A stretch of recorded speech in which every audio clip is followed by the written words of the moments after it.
Bismillahirrahmanirrahim. Assalamualaikum warahmatullahi wabarakatuh. Selamat datang. Salam jumpa kembali di channel Indonesia Sejahterawis. Channel berbagi manfaat, inspirasi, solusi, pandangan, gagasan, harapan dengan sudut pandang yang berbeda. Kembali bersama Wahyu Habsoro Wibowo di sini. Salam kebangkitan, salam kemajuan, salam kemapanan. Assalamualaikum warahmatullahi wabarakatuh. Segala puji hanya milik Allah, Rabb semesta alam. Salawat dan salam semoga selalu tercurah kepada Rasulullah Nabi Muhammad Sallallahu Alaihi Wasallam beserta keluarga, sahabat, dan seluruh umat yang istiqomah mengikuti jejaknya hingga akhir zaman. Saudara-saudaraku yang dirahmati Allah, kesejahteraan tidak lahir dari angka, tetapi dari keadilan. Dan keadilan tidak pernah akan tumbuh dari sistem ekonomi yang menindas secara halus, yang menghisap tanpa terasa, dan yang menguntungkan satu pihak dengan merugikan pihak lain. Hari ini kita memasuki episode ke-30, ekonomi tanpa riba, membangun keadilan dalam muamalah. Allah Subhanahu wa ta'ala berfirman, Alladzina ya'kuluna riba la yakumuna illa kama yakumul ladzi yataqabbatuhus syaitanu minal mas.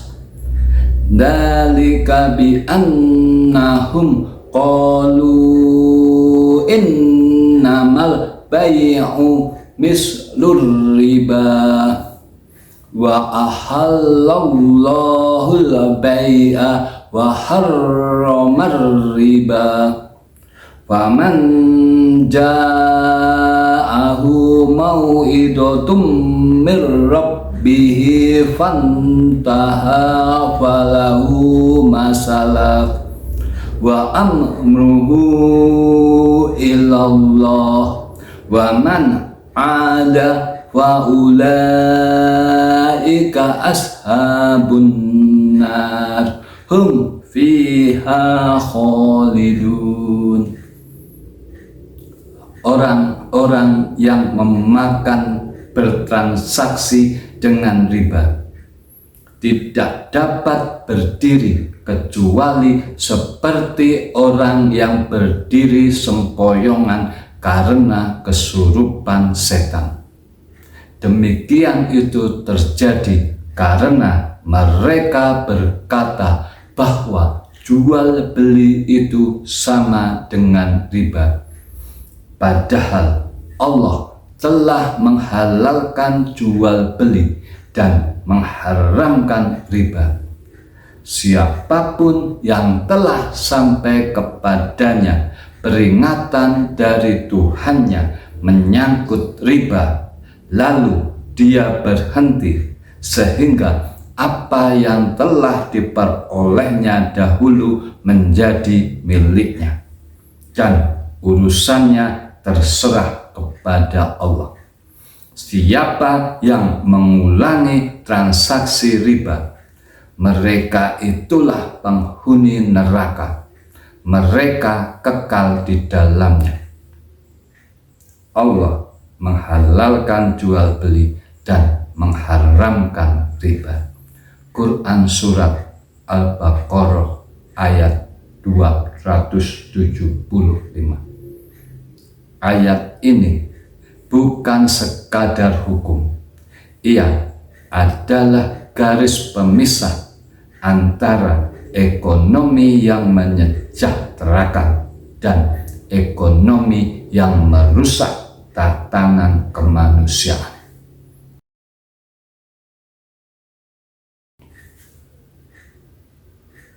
Riba, gharar, dan maisir, akar ketidakadilan.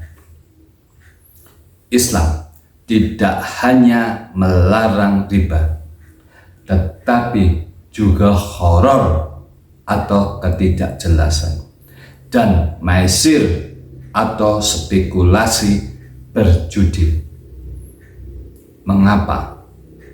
Karena ketiganya memiliki satu kesamaan. Yang pertama, keuntungan tanpa keadilan. Yang kedua, hasil tanpa usaha real. Yang ketiga, risiko ditimpakan kepada pihak yang lemah. Riba menjamin keuntungan tanpa peduli apakah usaha itu berhasil atau gagal. Gharar menipu dengan ketidakjelasan. Maisir memindahkan harta tanpa kerja dan tanpa nilai. Semua itu bertentangan dengan prinsip keadilan muamalah. Rasulullah Shallallahu Alaihi Wasallam bersabda, Rasulullah melaknat pemakan riba, pemberi riba, pencatatnya, dan dua saksinya. Perhatikan, laknat itu menyeluruh karena sistem ribawi adalah kejahatan struktural, bukan hanya sekadar kesalahan individu.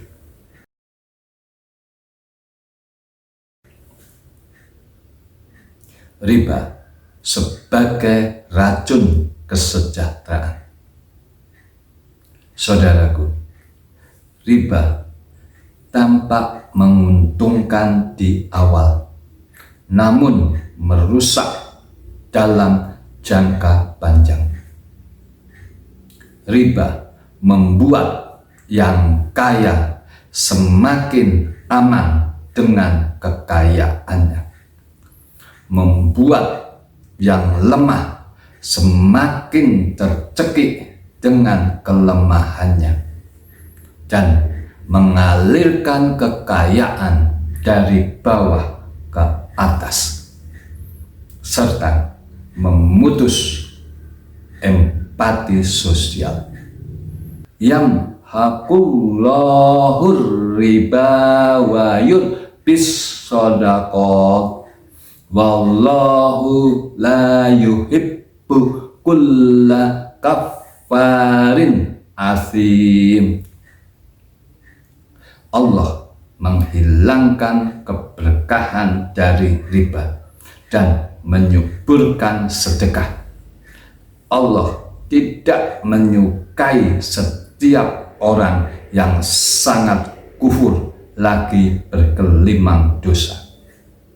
Bahwa Allah memusnahkan riba dan menyuburkan sedekah. Quran Surat Al-Baqarah 276. Perhatikan pilihan kata dari Allah. Memusnahkan. Boleh jadi riba menumbuhkan angka, tetapi ia memusnahkan keberkahan, mematikan solidaritas, dan menciptakan ketimpangan secara struktural. Inilah sebabnya sistem ribawi melahirkan krisis yang berulang, menormalisasi utang seumur hidup, mengubah manusia menjadi alat produksi.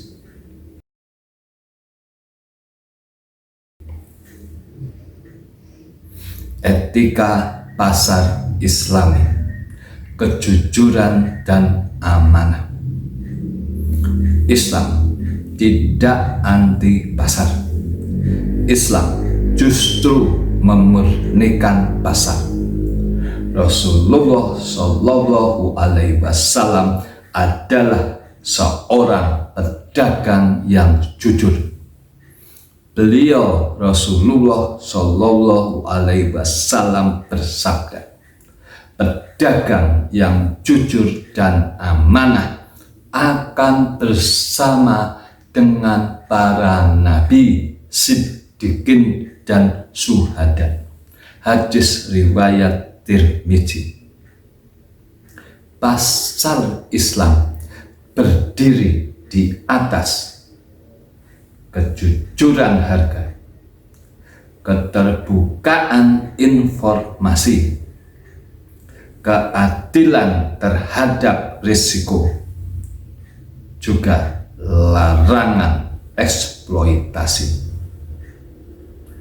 Bahwa tidak boleh ada keuntungan dari ketidaktahuan orang lain, kesempitan orang lain, kelemahan orang lain. Karena dalam Islam, keuntungan harus sejalan dengan tanggung jawab.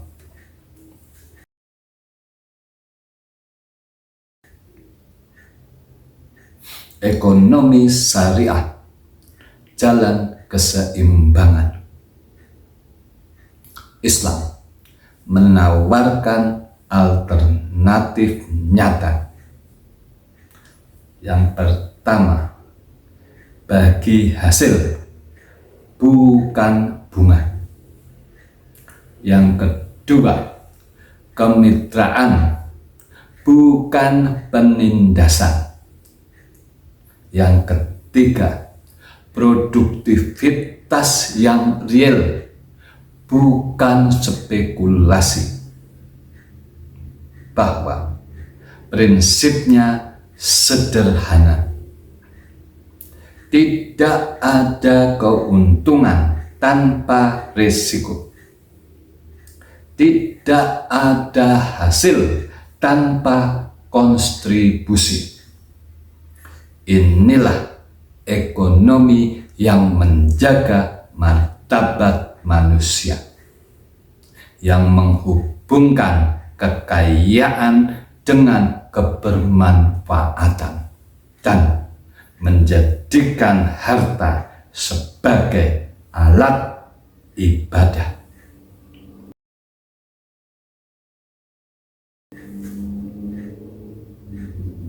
Saudaraku, riba bukan sekadar soal haram atau halal, tetapi soal masa depan peradaban. Jika riba dilegalkan, ketidakadilan akan dilembagakan. Jika riba ditinggalkan, kesejahteraan akan dibumikan. Ekonomi Islam bukan utopia, tetapi jalan etik menuju keseimbangan.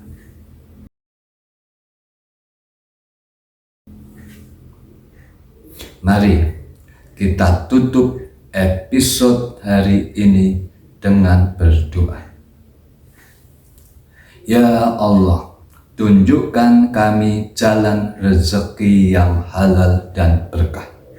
Jauhkan kami dari harta yang menjerumuskan.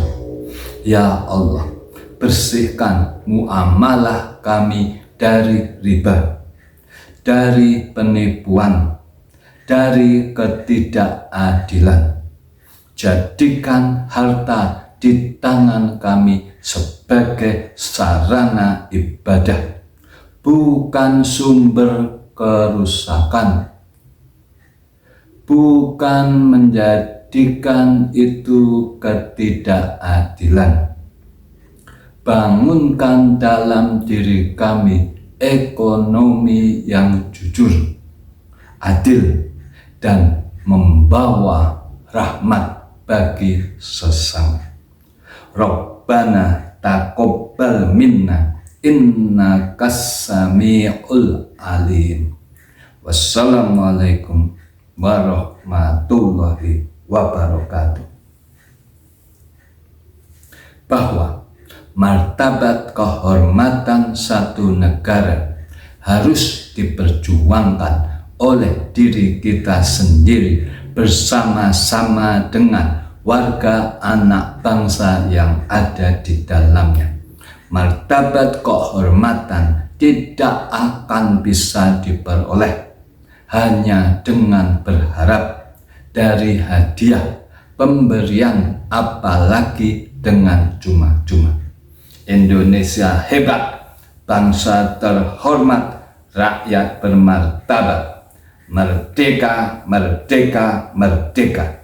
Semoga Allah Subhanahu wa Ta'ala Ilahi Rabbi meridhoi apa yang kita ikhtiarkan. Amin. Tonton terus tayangan kami berikutnya. Mari kita wujudkan Indonesia sejahtera, dimulai dari diri kita untuk bangsa kita. Kita mulai langkah kecil menuju perubahan besar. Persatuan, kerja nyata, dan tekad kuat, Indonesia akan berdiri tegak di atas kakinya sendiri, disegani dunia. Wassalamualaikum warahmatullahi wabarakatuh. Salam.